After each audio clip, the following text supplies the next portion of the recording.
Olá pessoal, tudo bem com vocês? Eu sou Samuel Sena, da Primeira Igreja Batista de Belo Horizonte. Quero compartilhar com você um texto lá em 1 Reis, capítulo 19, versículo 4. Ele diz assim: E entrou no deserto, caminhando um dia. Chegou a um pé de giesta, sentou-se debaixo dele e orou pedindo a morte, dizendo: Já tive o bastante, Senhor. Tira minha vida. Não sou melhor do que os meus antepassados. Queridos, após Elias ter derrotado os profetas de Baal, ele recebe uma ameaça que o faz temer pela sua vida e fugir e até mesmo desejar a morte. Interessante como pode um profeta de Deus fugir de uma ameaça da esposa de um rei depois dele ser vitorioso sobre 400 falsos profetas. Parece estranho, não parece? A atitude de Elias, na verdade, ela reflete a fragilidade da natureza do homem, que é dependente da misericórdia de Deus. O medo tomou conta do coração de Elias a ponto de paralisá-lo e fazê-lo desejar a morte. Apesar de ser um homem cheio da presença de Deus, apesar de ser um homem de muita autoridade, de muita ousadia, Elias viveu um momento de fraqueza mental e de fraqueza emocional também. Engraçado porque nesse mundo, como Jesus disse, nós estamos sujeitos a aflições e essas coisas elas vêm de várias formas. Ninguém está livre de viver tribulações, nem mesmo pessoas obedientes a Deus. Nesses momentos é natural surgirem medo e tristeza. É interessante porque às vezes nós vencemos tantas batalhas na vida, nós vencemos coisas que aos olhos dos homens parecem impossíveis. Às vezes vencemos coisas que a princípio aos nossos olhos também parece muito difícil, mas a gente vence. Deus nos dá graça e a gente consegue vencer. Por outro lado, parece que depois de alguns dias, de alguns meses, é interessante, no nosso dia a dia a gente vive alguns desafios pequenos. Alguns desafios que na verdade nem são tão grandes quanto aqueles que um dia nós já vencemos. Mas esses pequenos desafios nos trazem um desânimo tão grande.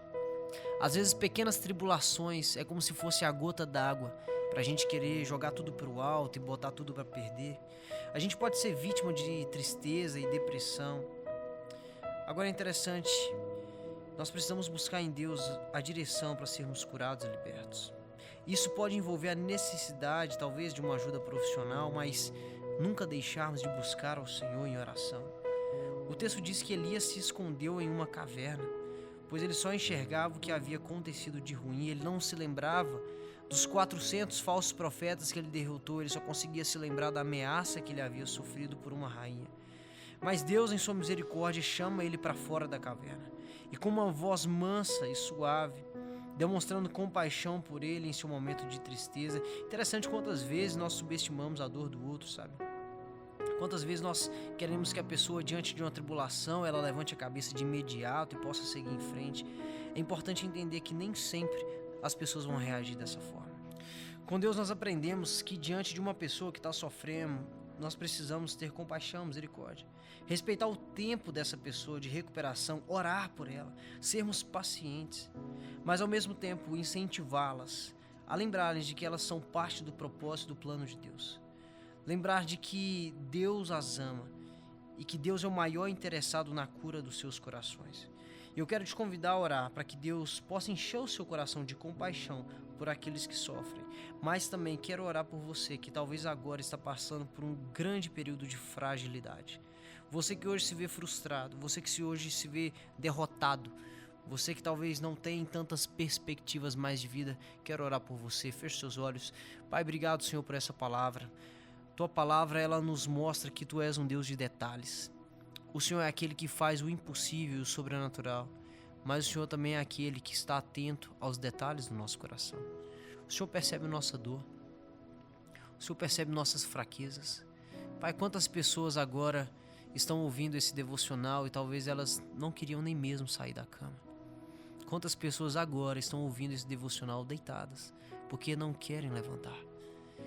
Deus, nós sabemos que o mundo ele traz muitas aflições a nós, mas a Tua palavra diz para que tenhamos bom ânimo, porque o Senhor venceu o mundo.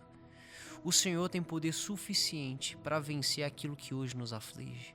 O Senhor tem poder suficiente para derrotar aquilo que hoje nos coloca na cama. Pai, eu quero orar por cada um que está ouvindo, por cada um que precisa vencer essa dor, por cada um que precisa viver esse dia. Pai, eu peço pela força do Senhor sobre essas vidas. Eu peço que o Senhor possa revestir agora cada um, Deus, da cabeça à planta dos pés, da força que vem do alto, do ânimo que vem do alto, do vigor que somente o Teu Santo Espírito pode proporcionar, Pai. Que o Senhor possa encher cada um neste momento. Que o Senhor possa abrir os olhos, Deus, e mostrar um novo horizonte, mostrar um novo futuro. Que o Senhor possa reescrever uma nova história. Que pelo simples fato do sol ter nascido hoje, Deus, que o Senhor possa mostrar para cada um, Deus, que há esperança. Que muito embora muitas tragédias possam acontecer, o sol permanece nascendo. Isso quer dizer que a Tua misericórdia permanece sobre cada filho Teu. Em nome de Jesus eu agradeço. Amém.